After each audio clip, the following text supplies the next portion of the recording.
Hello Aquarius, Sun, Moon, Rising, and Venus signs. Kamusta kayo? Sana po ay nasa mabuti kayong kalagayan.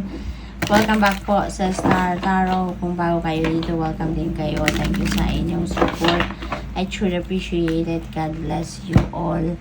Aquarius, pauna mensahe ninyo, Six of Swords. This is a moving on energy. So definitely you are moving on. You are moving on from something na unhealthy na to sa inyo.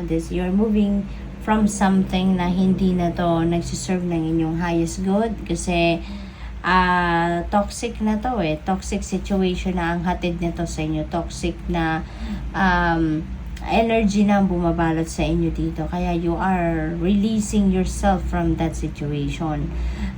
You're letting go of hatred, you are moving on sa buhay ninyo, you are choosing love, you are choosing your safety, yung sanity ninyo, yung mental health ninyo, yung happiness ninyo, yung peace, yun ang priority ninyo dito. Kaya ay iiwanan nyo na kung ano man ang sitwasyon na to because you are choosing yourself, na maging maayos.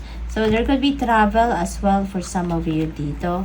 We have 10 of Pentacles, napakaganda. Ang iba sa inyo dito, wealthy na talaga. Now, this is about prosperity and abundance. So, most likely, Aquarius, nahanap nyo na dito or na-establish nyo na dito ang kaperahan ninyong aspeto. No? Lalo-lalo, hindi lang para sa ngayon, kundi para din sa inyong future.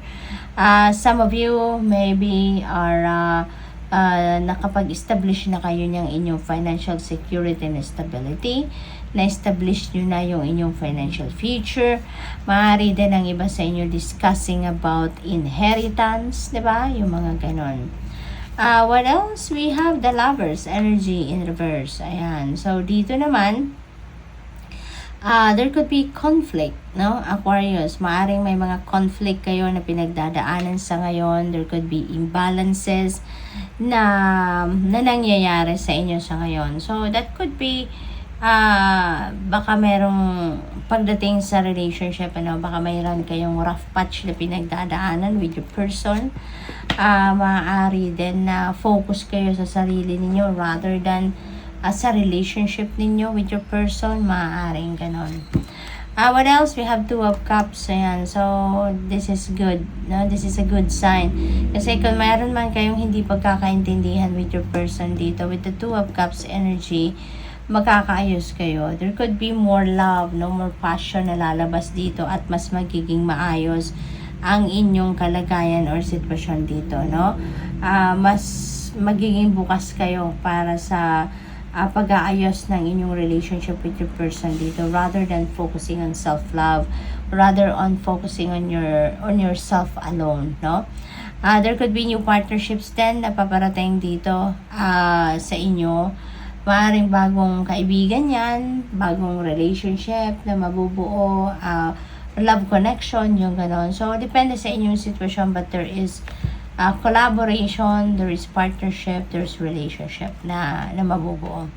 King of Swords, ayan. So, maybe yung clarity na nahanap ninyo is because of King of Swords energy. Baka meron kayo nilapitan dito ang tao, someone matured, no? Emotionally matured, matalino, wise, mga ganon. At maaaring siya yung nag-push sa inyo or nag-encourage na sa inyo na para mag-move forward na kayo sa buhay. Mag-move on na kayo. So maybe this person have given you the clarity of mind, no? Para mag-push na kayo na iwanan nyo na yung sitwasyon na yan na nagpapahirap sa inyo, di ba? We have 6 of Cups in reverse. Ayan, so you are stuck in the past, no? Maaring bored kayo, yung ganon. Siguro kailangan ninyo talaga ngayon ng tulong. Kailangan din ninyo ngayon ng advice from other people that can enlighten your mind. So, maaaring yun ang naging ganap dito with you, no? With the King of Swords energy. Maaaring siya talaga dito yung nagpalinaw ng inyong isipan, nag-create ng clarity of your mind. Kaya maaaring mag-move on na kayo sa buhay. We have Queen of Cups. Ayan. So, dito naman sa Queen of Cups, this is you being more empathic. This is you being more compassionate. no? Kind, yung ganon. At saka, you're going to be very compassionate talaga, loving, napaka-understanding, napaka-helpful sa ngayon, ano? Maaari din na mayroong mga lalapit sa inyo dito para humingi ng tulong, humingi ng advice, humingi ng oras lang ninyo para pakinggan lang sila, no? Maaring ganon. What else? We have Ace of Pentacles. This is such a beautiful energy kasi new beginning energy ito pagdating naman sa finances, no? Baka meron kayong bagong trabaho, bagong career path, bagong business venture na gagawin, maaring ganun, ano? Or baka yung perang parating ay manggagaling sa game of chance. Baka merong panalo, Aquarius, no? Baka mananalo kayo dito.